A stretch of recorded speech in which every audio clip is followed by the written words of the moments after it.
এই মুহূর্তে বড় খবর, শামসেরগঞ্জে লোহরপুর ঈদগাহ ময়দানে ঈদের নামাজ শুরু হবে সকাল 7:30 এমনই জানিয়েছে ঈদগাহ কমিটি। এই মুহূর্তে সবচাইতে বড় খবর আপনাদের জানিয়ে রাখি আরও একবার, লোহরপুর ঈদগাহে এবছর ঈদ উল ফিতরের নামাজ শুরু হবে সকাল 7:30।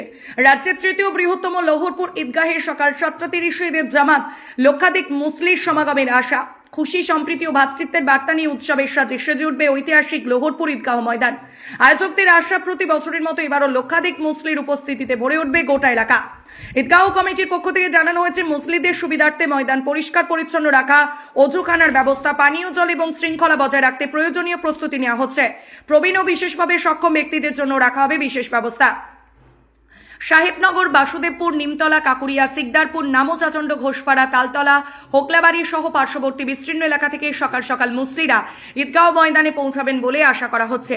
বিশাল এই জমায়েতকে কেন্দ্র করে নিরাপত্তা ও ট্রাফিক নিয়ন্ত্রণেও নেওয়া হবে প্রয়োজনীয় ব্যবস্থা।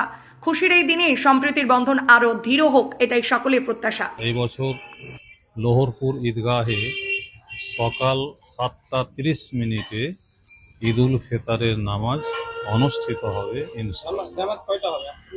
জামাত একটাই হয় এখানে, দ্বিতীয় জামাত এখনো পর্যন্ত হয়নি। সম্ভবত শনিবার ঈদ উল ফিতর হবে, মানে 30টা রোজা পূর্ণ হওয়ার পর শনিবার ঈদ উল ফিতরের নামাজ অনুষ্ঠিত হবে, এটা আমরা আশা করছি। তবে চাঁদের ব্যাপার আছে, একদিন আগা পাশা হতেও পারে। এই ঈদ উল ফিতর মুসলিমদের সবচেয়ে বড় পরব, উৎসব, আনন্দ উৎসবের দিন। তাই মুসলিম সমাজ যেন এই ঈদ উল ফিতরকে সুন্দরভাবে পালন করেন। আল্লাহ পাক সকলকে ভালোভাবে এই ঈদ উল ফিতর পালনের তৌফিক দেন।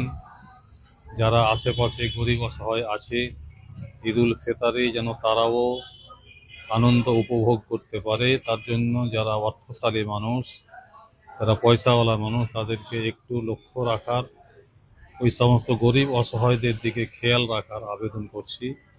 আপনারা তাদের দিকেও লক্ষ্য রাখবেন, তারাও যেন এই গুরুত্বপূর্ণ উৎসবে আনন্দে সবাই শরিক হতে পারে এবং তারাও আনন্দ উৎসব সুন্দরভাবে পালন করতে পারে।